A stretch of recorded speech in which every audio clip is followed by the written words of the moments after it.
Welcome to the channel, and with Christmas coming up, I wanted to make a video talking about Christmas horror movies in my collection. They're not in any particular order, but let's get into the video. First up is 1974's Black Christmas. It's one of the earliest slasher films and still holds up as one of the best. It was directed by Bob Clark, who went on to direct another Christmas classic in A Christmas Story. Scream Factory put out this 4K in 2022, and I had their original release but decided to upgrade since they improved the audio and fixed scenes that were missing dialogue and sound effects.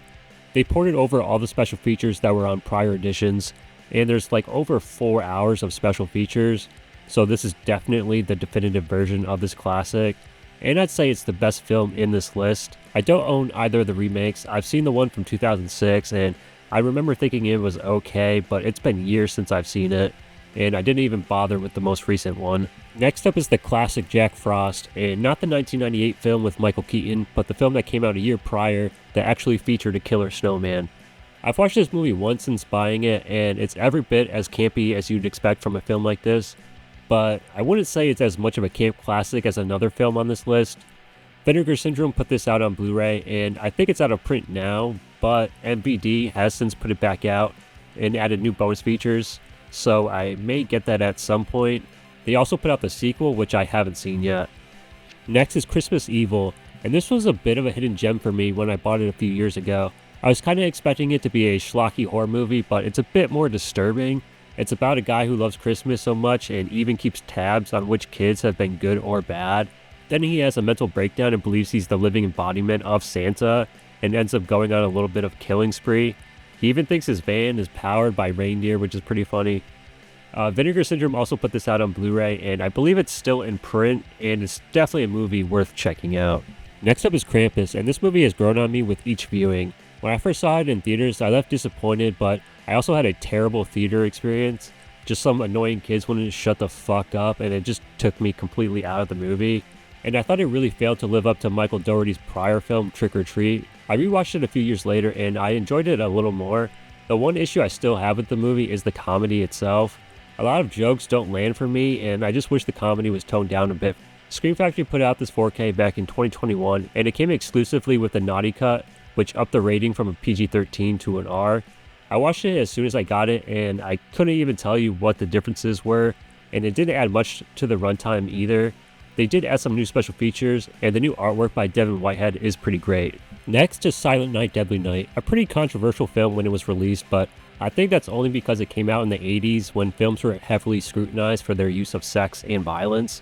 This movie was famously protested by actor Mickey Rooney, and I feel like it ended up backfiring on them because we got 4 sequels to this movie.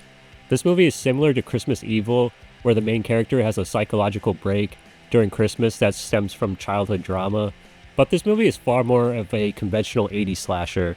Scream Factory put this Blu-ray out in 2017, and I found this at FYE that was going out of business, so I got it for pretty cheap.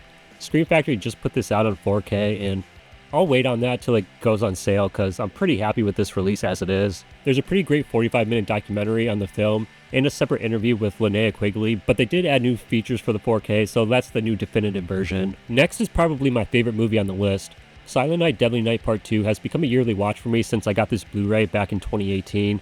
This movie for the first 40 minutes recaps the first movie because they simply didn't have the money to make a full-length movie. So they had the younger brother Ricky from the first movie, who's now all grown up and in a mental asylum, recounting all the events from the first movie, even though he wasn't present for most of that movie. The real selling point of this movie is Eric Freeman's performance. He's hilariously over the top and gives a unforgettable performance, and I mean that with like the most sincerity. This Blu-ray also comes with an hour-long documentary on the making of the film and how it grew into a cult classic. If there's one movie from the list that I hope people check out, it's this one for sure. If you like movies that could be considered so bad it's good, then give it a watch. And plus, you don't even have to watch the first movie since it recaps most of it. Lastly, I have the Silent Night, Deadly Night collection, which contains parts 3, 4, and 5. The third one is the only one that ties itself to the first 2 movies. With the comatose Ricky, now being played by Bill Moseley, I remember this being kind of a dull stalk and slash film. The fourth one really didn't play into the Christmas aspect at all.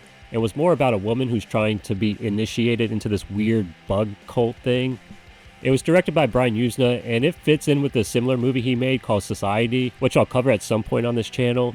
The fifth movie is the gem in this collection. It actually stars Mickey Rooney, the same actor who protested the first film. I guess he probably fell in hard times. This movie goes in some weird directions that I won't spoil. This is another movie I would highly recommend watching.